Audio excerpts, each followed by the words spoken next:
c'est cette idée que eh bien, on tape dans un stock de ressources non renouvelables. Nicolas Georgescu-Roegen prenait cette expression un peu glaçante de dire que les voitures qu'on fabriquait aujourd'hui, c'était peut-être des socs de charrues en moins pour les générations futures.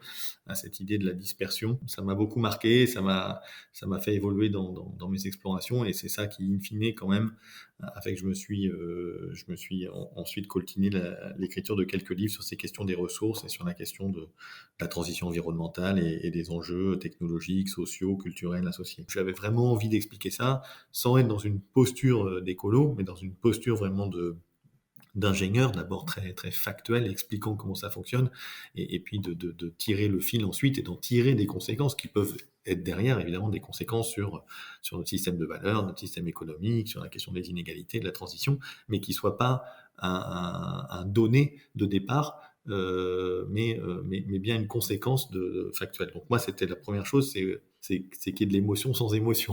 Alors moi, je suis très attaché à la lecture.